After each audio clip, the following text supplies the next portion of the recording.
welcome back from your holidays. We hope you had a restful time. Now you're back to work, and we're back to work. Yeah. Well, anyway, this is episode 53, part 3 of Kenya's premier sport video podcast, the Three Quarters podcast. Remember to jump onto the hashtag Road to Japan. Support the Kenya Simbas as they are still looking to qualify for the Rugby World Cup in 2019 in Japan. I'm Demira Duffield. And I'm Ngashi, official noisemaker. So, start off with English Premier League. Yes. And this is a review. Yes. Review. You've got my bag, yeah? Man, sorry. Review of match day 22. Yeah. That was Arsenal versus Chelsea. Yeah. Ended in a draw. Yeah. 2-2. Yeah. So Arsenal score first. Yeah. And then Chelsea bang bang. Two quick goals. Yes. And then, 2 quick goals. Yeah. That's a better way to put it. And they end up on top. Yeah. Man, today is my It's your day, you know. And then Arsenal end up scoring just before the game ends. Yeah. How was this game for you? Of course, I mean, I'm going to be arguing from an emotional standpoint because I'm an Arsenal fan. Yeah. Jack goals from Jack Wilshere and Hector Bellerin and Eden Hazard and Marcos for Chelsea. I think Chelsea missed very many chances. Yeah. Alvaro Morata being the most notorious for that. I expected much more from Arsenal, taking into account 2 things. Number 1, they were at home. Number 2, there's been a recent dip in form from Chelsea. Yeah. So I expected them to be able to kill the game. They scored early, Jack Wilshere. Then and they dominated the first half. And then for a short period in the second half, Chelsea played ball. And you see they took the chances. Yeah. Then Bellerin scored in the last minute, 2-2. Fair representation of the game. Jury's out on that. But I actually did expect more from Arsenal in that game. Match day 23, which is going to be in the weekend of the 13th and 14th of January. Yeah. We have Chelsea taking on Leicester City at Stamford Bridge. We have Tottenham taking on Everton at Wembley. We have Bournemouth hosting Arsenal. And we have what I consider is going to be a feature game of the week, which is Liverpool versus Manchester City. That's going to be happening at Anfield on Sunday, 14th January 2018 at 1900 hours. City are just looking too good for me. I don't think, despite the fact that Liverpool are playing at Anfield, I don't think they'll be able to match up to City. But again, as you say, the beauty of sports is that anything can happen on that day, so we wait and see. Yeah, actually, quite a few people I was talking to are saying how Manchester City have a good chance of winning the league. Yeah. So they do, and everything remaining equal, I do think they're going to win the league. But again, we say this is sports; things can change. So things can change. Things can change. We wait and see. So we move on to transfers and rumors of transfers. Yeah. And one that stands out for me is Felipe Coutinho, moving from Liverpool to Barcelona for roughly 120 million pounds. Yes. I should have been a footballer, but Yes. Any that stand out for you? Of course, Felipe Coutinho is a big one. Liverpool are going to be missing, I think, the person who's been the engine of their attack. He goes to Liverpool now to link up with Luis Suarez and Messi in attack. Felipe Coutinho is a brilliant player. I think he'll be able to match up to what's being offered in Spain. 142 million euros or 120 million pounds, as he put it. Yeah. Man, I think that's a hell lot of money. But is he a talent? Without doubt, he's a talent. Of course, in recent times, I've always just been questioning the amount or the figure that's tagged to these guys. Kevin Mirallas, is going back to Olympiacos. He's going back to Olympiacos on loan from Everton. Yeah. We have Virgil van Dijk moving from Southampton to Liverpool for 75 million pounds, now becoming the most expensive defender in the history of football. We have at Arsenal their own problems, Alexis Sanchez and Mesut Ozil. It's been said that Man United are lining up a bid for Mesut Ozil. I don't know how true that is or if it's going to go through. Alexis Sanchez, it's still vague about whether he's going to be staying at Arsenal or not. He's a talent, so you can be sure very many guys are going after him. I think Arsene Wenger and Ivan Gazidis, the chairman, the chief executive, of Arsenal, should be doing everything they can to retain these 2 guys, because I think these 2 guys are their talisman. And if they're going to be mounting any challenge in the future, they need to retain these guys. So that's all that's happening in the transfer window currently, but it's running until the end of January. So of course we'll be hearing more.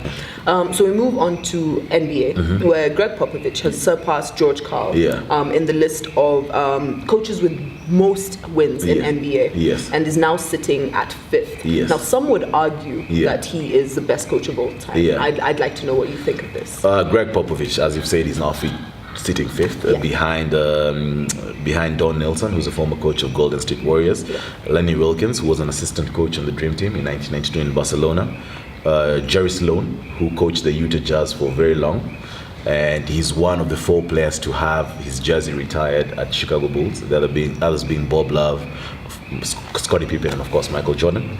And Pat Riley, who has 5 titles, 4 with the Showtime Lakers in the 80s, and then 1 with Miami Heat. He had a stint there in between the 90s where he was coaching the New York Knicks.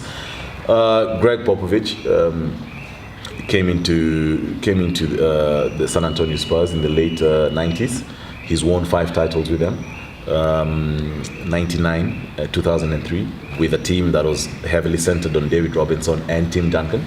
And then 2005 and 2007, that was again centered on Tim Duncan, Manu Ginobili, and Tony Parker. And then 2014, a team that was built around Kawhi Leonard, who was the 2014 Finals MVP.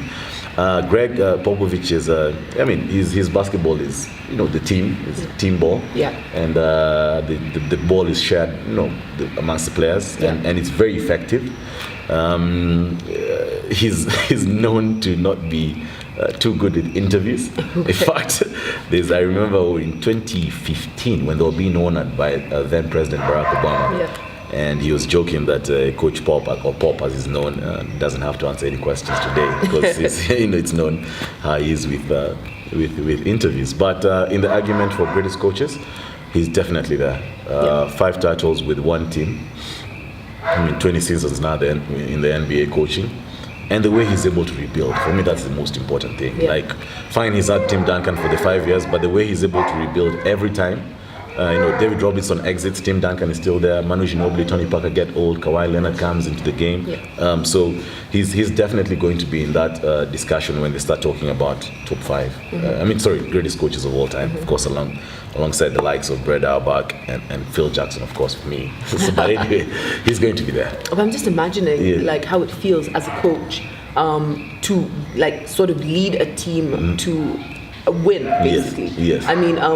I'm just thinking of the fact, as a player it's amazing, as a captain it's amazing, but as a coach and doing it time and time again, because you'll get new players, you're not going to stick with the same team generally, forever, and seeing your systems work, you put them in place and they work and you win. I can just imagine the feeling. You're right. Look at the first 2 championships. It was David Robinson, Tim Duncan. The next 2 championships, Tim Duncan, Manu Ginobili, Tony Parker. The last championship he won was a new team, Kawhi Leonard. So it is I think it is fulfilling for any coach to be able to do what he's been able to do and to win this title like in 3 decades, the 90s, 2000s, and now in 2010s. These are decades, So I do agree with you. It must be fulfilling for him. I guess. Anyway, so we move on to our bonus topic, where we look at the fact that Western countries and South Africa, I like how, South Africa, it's just... somehow slips there. So Western countries and South Africa have perfected the art of having managers, like handling their players, agents, handling their players and negotiating deals and endorsements and whatever for them. Do you think that, Kenya should sort of head in that direction, as in, just to look at it as a revenue sort of this is something I've tried doing myself. It's a conversation I had with a gentleman called Martin Kano, who's quite involved in athletics in Kenya. And we were talking about getting some agents for some of these athletes, because these guys are stars. If Ezekiel Kimboy walks in today, or if he walks in town, you can imagine the amount of people who want to be taking a photo with him. So our guys get duped. Our stars get duped, both by, and I'm not ashamed to say this, corporate Kenya and foreign people, because they don't understand some of these things. Yeah. So I think it's time we get agents just to build a brand, of these sports people. Yeah. Get them, for example, when you win the marathon, it's not a must that you should be speaking in English. Yeah. If you're going to butcher it, speak in Yeah, Swahili, just speak in Swahili. speak even in Kale. Yeah, We'll yeah. get somebody to interpret. Yeah, Those are the small, minute details that I think guys should be looking at. I know, for example, SportPesa have been running this To Germany campaign. Yeah. And I know, I won't mention who, but I know some guys have not gotten paid, and their images have been used. The TVC, whether it's commercials or the posters at Harlequins. Yeah. I know guys have not been paid by SportPesa, yet their images are being used. Yeah. I think that's where agents come in, because an agent will be able to tell a guy, look, if these guys want your photo, if they're going to be using your photo to promote their product, then you should be paid X amount, right? Yeah. So another thing also I think where agents can come into play is, the case of former Olympic champion or 2008 Olympic champion, the late Samuel Wanjiru. And this guy he made a lot of money when he used to be paid like 24 million shillings for appearance. And the stories were always that he was really squandering the money. Yeah. So the agents, when they come, they'll be able to advise these guys, some financial investments and plan their lives after sports, because unfortunately sports is capped. You can't be in it for life. Yeah. At some point you'll have to exit. Yeah. So I do think as sports becomes a commercial in this country, I think it's something that we need to be doing. Yeah. And if the likes of SportPesa and Safaricom and who are going to be using the images of our sports people, I think it's time then we have agents who are going to be there in between, who are primarily looking out for the interest of the players. Yeah. So, all in all, I think it's just one of these things where if we're headed in that direction, the more money that's going to be pouring into sports, the more we need to think about, doing it properly and having an agent who will manage everything for you. Yeah. I definitely think that is a direction that Kenyans need to look in. Yeah, guys need to think about. I agree with you. Yeah. So that's all we have time for. True. Sorry, I cut you short, but we can continue this conversation on social media. So guys, tell us what you think. You can like our page on Facebook. You can follow us on Instagram and subscribe to our YouTube channel. I'm Demima Duffield. And I'm Ngashi, official noisemaker.